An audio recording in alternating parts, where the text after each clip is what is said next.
Quel est votre programme? Mon programme se résume en un mot: apporter le bien-être aux populations sénégalaises.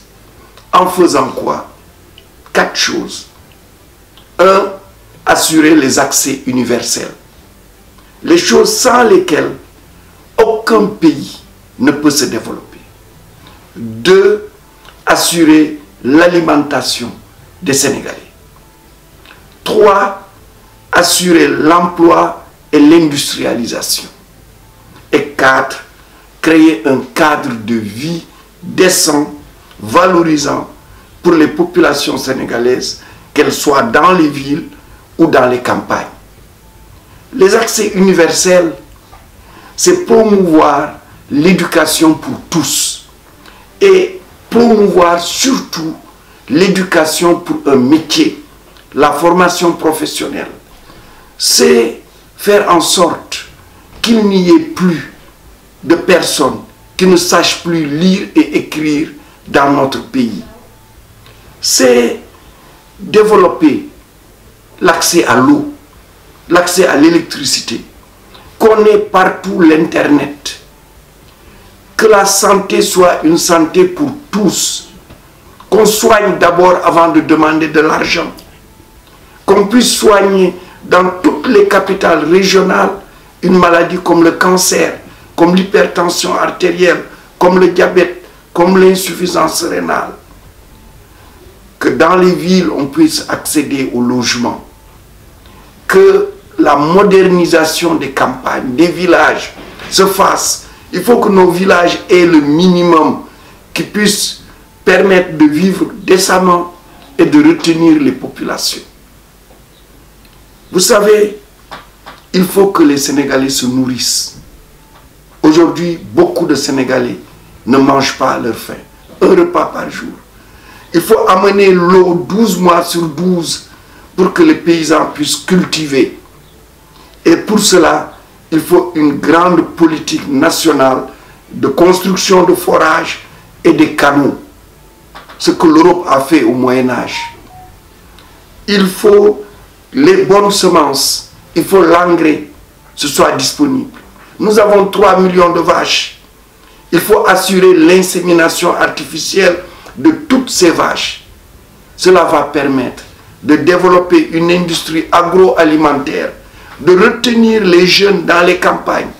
Quand on y ajoute la valorisation de l'aquaculture, nous allons avoir des campagnes où on a envie de vivre.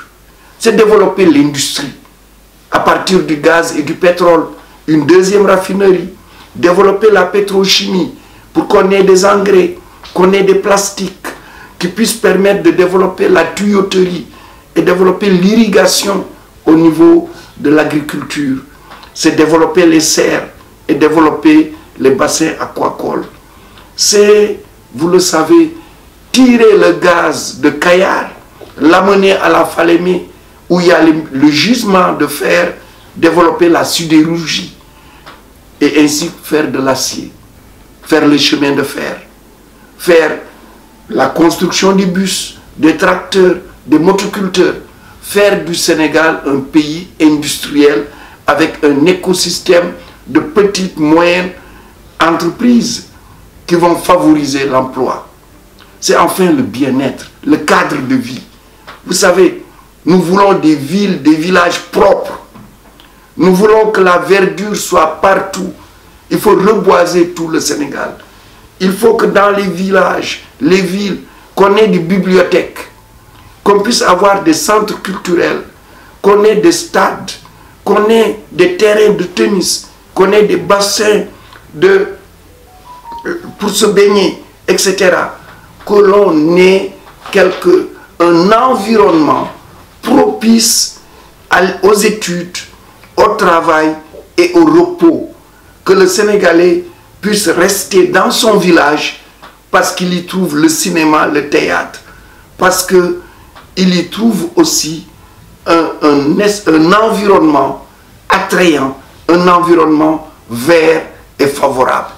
Voilà un peu les 4 principes, les 4 axes de la politique que nous proposons au Sénégal.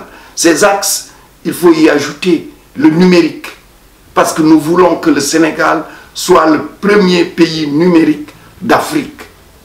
Et cela va évidemment créer chez les Sénégalais une culture de défi, une culture d'être ambitieux, de vouloir être comme les autres à travers le monde.